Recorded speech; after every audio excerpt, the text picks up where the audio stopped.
makanya kemudian pertama berdiri MTS Mati Islami yang di selatan itu. Nah, MTS Mati Islami kemudian cita-citanya berkembang, ingin mendirikan pondok pesantren. Nah, itu baru bisa terlaksana oleh penerus beliau, Kiai Haji Amir. Di antaranya yang ini adalah Kiai Haji Wardan Amir, itu anaknya dari Kiai Haji Amir. Baru terlaksana sekitar tahun 1997. Pondok ini berdiri pada tahun 1997 bersama pengurus Yayasan Mahat Islam. Di antaranya ya keluarga beliau Kiai Haji Amir, kemudian dibantu beberapa seperti Kiai Haji Insinyur Santoso, kemudian Insinyur Jurjani, Insinyur Marjuki, ada berapa nama lah, cuma saya tidak terlalu hafal nama-namanya karena cukup banyak, sebenarnya cukup banyak. Jadi ya untuk berdirinya bulan Desember 97 itu baru terlaksana. Adapun tanahnya juga tanah wakaf, sekitar luasnya mungkin 4.000 meter persegian seperti itu.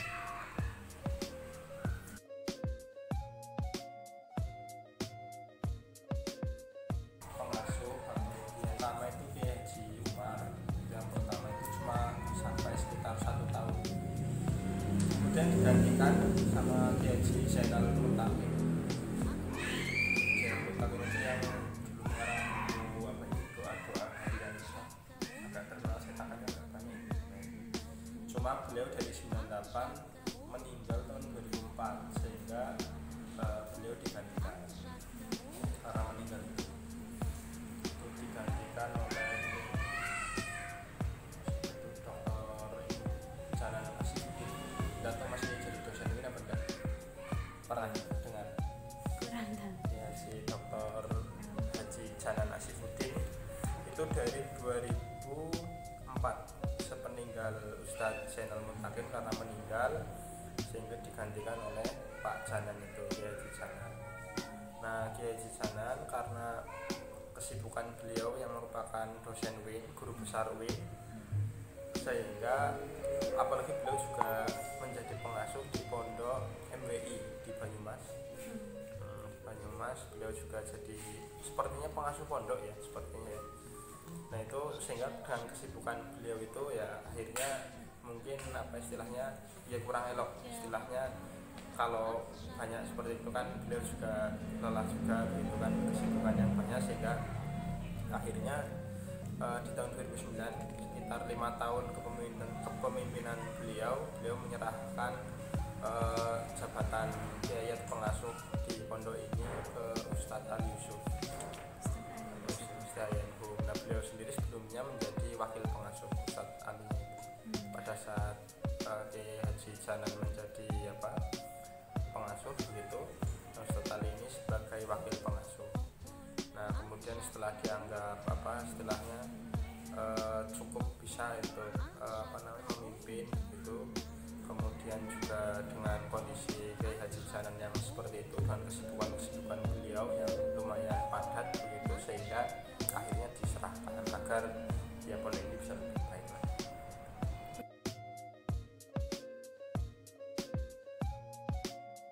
Jadi ada MTS tapi terpisah, jadi posisinya MTS sendiri, pondok sendiri, dan satu lagi ada MI Mahat Islam. Jadi tidak jadi satu. Nah kemudian untuk sistem pendidikannya pun sedikit berbeda karena di sini pondok mahasiswa dan siswa SMA. Jadi sistem pendidikannya kami hanya membekali mengimbangi antara pendidikan formal dengan informal gitu. Pendidikan formal mereka kan untuk santri-santri mungkin didapat di perkuliahan, kemudian di SMA atau MA atau SMK begitu sederajat. Nah jadi untuk kegiatan pondok kami dimulai dari subuh, pada subuh itu, kemudian mungkin berakhir sekitar jam 6. Nah kemudian di siang hari sampai dengan maghrib untuk santri-santri dibebaskan untuk mengikuti kegiatan pendidikan formal masing-masing mereka.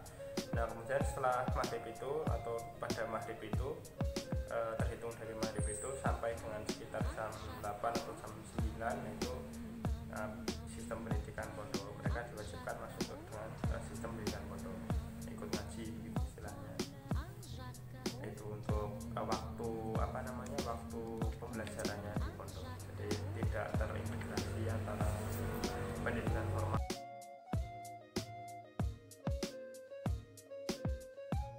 sistemnya kan kami per kelas ya, jadi per angkatan itu masing-masing jadi satu kelas, kemudian kelas 2, kelas 3 begitu dan seterusnya. Itu antara kelas 1, 2, 3 ada jadwal yang bersama, ada jadwal yang masing-masing gitu. Di antaranya jadwal yang bersama itu yang bersama dengan pengasuh, itu biasanya bersama-sama. Misalkan kalau yang di pengasuh itu ya materinya itu biasanya Bulughul Maram, Bulughul Maram itu bersama pengasuh. Kemudian ada kajian tafsir, kajian Al-Quran bersama pengasuh juga, itu bersama-sama baik santri putra putri di semua kelas 1, 2, 3 Indonesia.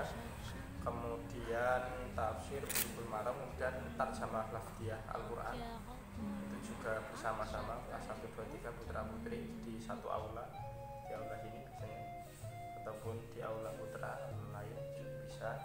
Kemudian yang bersama-sama yang lain ini tauhid, kajian tauhid itu juga bersama baik putra putri maupun kelas 1, 2, 3 kelas 1, 2, 3. Kemudian selain dari 4 yang itu biasanya materi per kelas meliputi biasanya ada tahfidz. Di kami mentargetkan begitu setiap santri itu selama 3 tahun mondok di sini itu minimal hafal 3 juz. Nah, programnya itu juz 30, juz 29 dan juz 1 gitu. Jadi harapannya di setiap tahun adalah setiap santri itu menghafalkan 1 juz.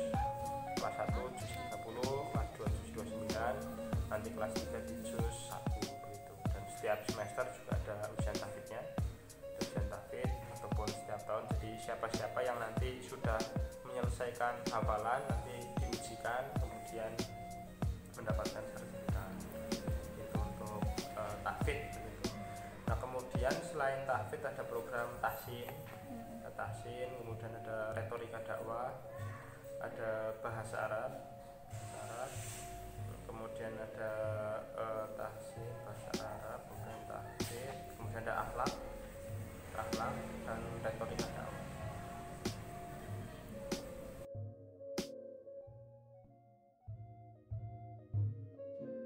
Pembagian kelasnya berdasarkan angkatan masuk. Jadi misalkan katakanlah angkatan 2019 kemarin masuk berarti ya kelas 1 begitu. Kemudian nanti misalkan 2020 ini yang 19 naik kelas 2, yang 20 akan jadi kelas 1. Berarti meskipun dia posisinya MA tapi masuknya 2019 bareng sama yang kuliah juga ya, sama. Soalnya seperti ini, istilahnya dari mereka kan banyak yang menempuh pendidikan ini. Jadi istilahnya secara basic ilmu itu dalam tanda kutip sama. Mungkin dari segi pendidikan antara yang kuliah dengan SMA mungkin berbeda ya, mungkin dari segi matematika atau ilmu-ilmu yang lain lah. Tetapi berdasarkan pengalaman itu ketika dihadapkan dengan materi-materi misalkan bahasa Arab, tahsin ataupun tahfidz, ya sebagian rata-rata itu sama, istilahnya tidak berbeda, sehingga istilahnya untuk dijadikan satu kelas itu sudah sesuai.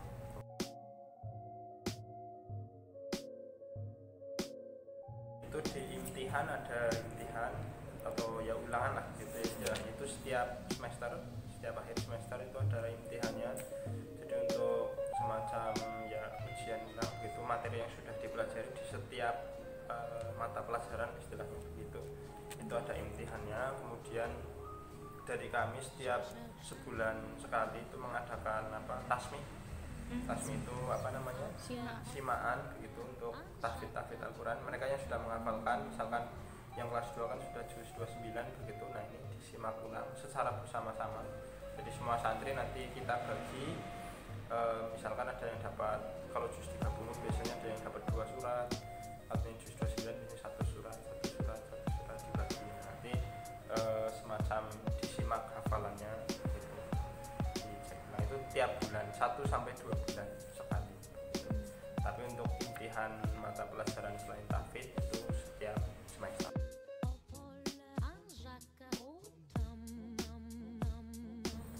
Tapi untuk kitab cuma 2 ya, kita tauhid sama yang satunya Bulughul Maram.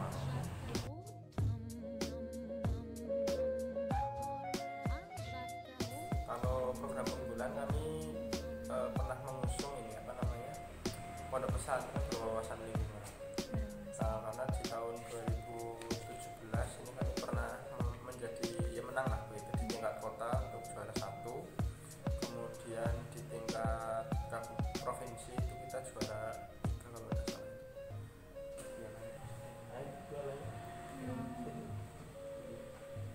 Itu jadi untuk tingkat pondok berwawasan lingkungan. Lingkungan itu maksudnya Ya dari segi sosial, kemudian dari segi ya lingkungan itu hijau, asri gitu. alam.